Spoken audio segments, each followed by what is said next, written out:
Memang hari ini Pak Wapres memenuhi janjinya untuk datang ke Yahukimo. Beberapa waktu yang lalu beliau punya rencana kemari, tapi terjadi penundaan karena ada suatu hal yang harus segera ditangani di Jakarta. Beliau harus kembali ke Jakarta. Nah, sekarang ini memenuhi itu.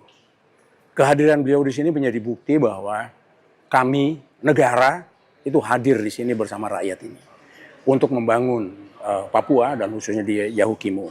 Sekarang beliau sedang melakukan peninjauan di rumah sakit Yahukimo. Beberapa kekurangan beliau catat, laporan dari para direktur perusahaan yang akan diselesaikan nanti di Jakarta. Pulang dari sini akan rapat untuk itu.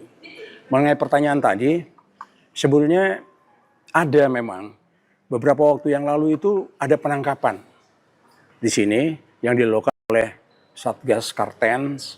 Itu adalah orang saudara kita yang di hutan sana mau kemari dan ditangkap di sini. Kemudian juga ada beberapa perkembangan di daerah sebelah utara di sini yang juga terjadi. Kontak tembak itu tidak terlalu besar, tidak terlalu, tapi semuanya adalah dalam rangka mengamankan penduduk atau warga negara Indonesia di sini. Karena dengan keamanan yang bisa membuat situasi pembangunan nasional ini bisa dilakukan dengan baik, tentu harus dilakukan oleh TNI, oleh Polri untuk memberikan keamanan kepada masyarakat di sini. Upaya itu sudah dilakukan, sedang dilakukan sampai dengan hari ini dan akan dilaksanakan sampai kapan? Sampai dengan selesai dan pembangunan supaya bisa berjalan dengan baik untuk kepentingan masyarakat kita di sini. Itu yang ingin saya sampaikan, dan mungkin kalau ada hal yang sangat teknis, saya bersama dengan Pak Felix Wanggai sebagai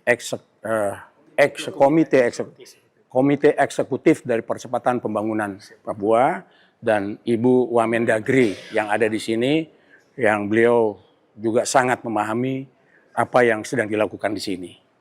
Saya kira itu yang perlu saya sampaikan.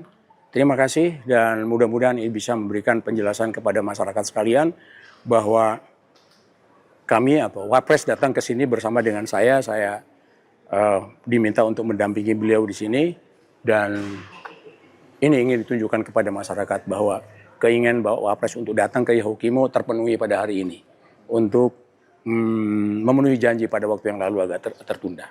Begitu ya. Pak, mengenai harga BBM non subsidi yang naik, Pak, bagaimana kenaikan itu dampaknya terhadap masyarakat Papua, dan bagaimana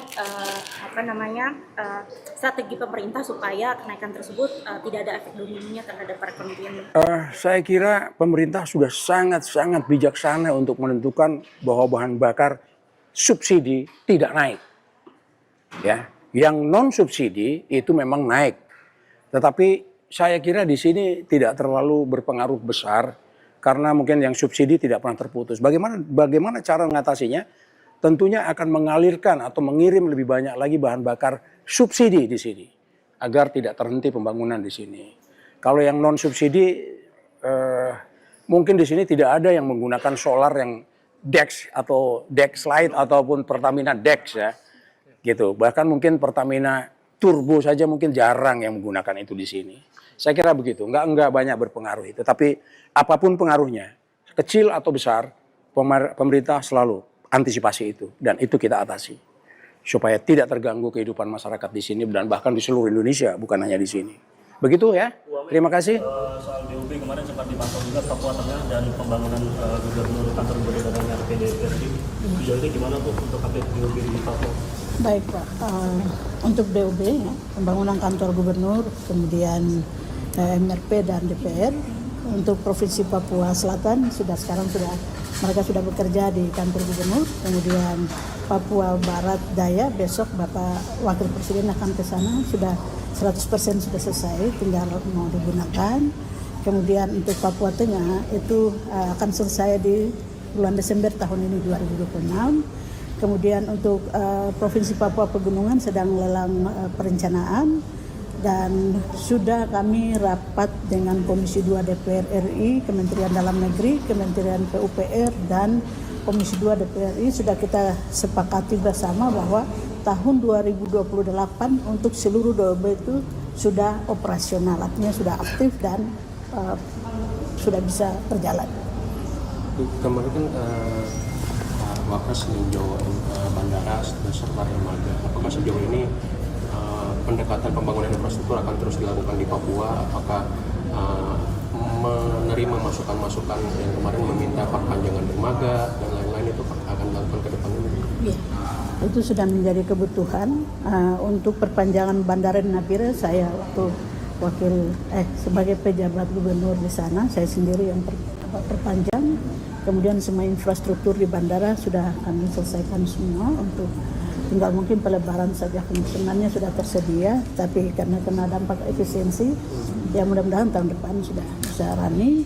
Untuk pelabuhan kemarin Pak Wakil Presiden sudah atensi, sudah memberikan tugas kepada Bapak Gubernur untuk menyiapkan perencanaannya seperti itu. Kira-kira yang jadi prioritas untuk infrastruktur di Papua apa? Pasti. Karena itu salah satu sumber juga memudahkan transportasi untuk Papua, kemudian juga sumber PAD juga kalau dikelola secara baik, perekonomiannya akan berjalan baik, karena untuk Provinsi Papua Tengah itu prospeknya sangat menjanjikan. Oke ya. Terkait di sini, Pak Wapres kan melakukan peninjauan di RSUD. Apakah perbaikan di RSUD ke depan itu akan terus dilakukan mungkin di Papua? Selain RSUD, mungkin apa yang perlu diperhatikan untuk peningkatan percepatan pembangunan di Papua ke depan? Terima kasih. Pertama tentu sejalan dengan pernyataan dari Bapak Menko bahwa keamanan adalah sebuah fondasi untuk percepatan pembangunan apapun strateginya, sehingga itu menjadi fondasi awal.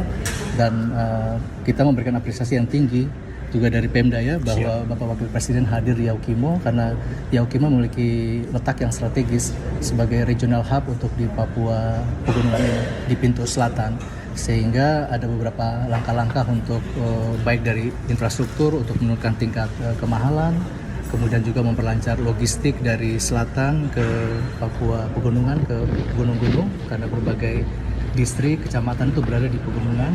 Kemudian juga dalam konteks rumah sakit ini, kebijakan dari pemerintah akan meningkatkan status dari TPD menjadi TPC di tahun ini. Itu juga diikuti dengan tadi perubahan sarana prasarana, pembangunan rumah sakit yang lebih baik, kemudian juga dengan sumber daya kesehatan, dokter spesialis, kemudian nakesnya juga akan ditingkatkan. Dan juga beberapa aspek ini menjadi sentra pangan dalam kebijakan pemerintah, ini menjadi sentra pangan di Papua Pegunungan. Terima kasih semua.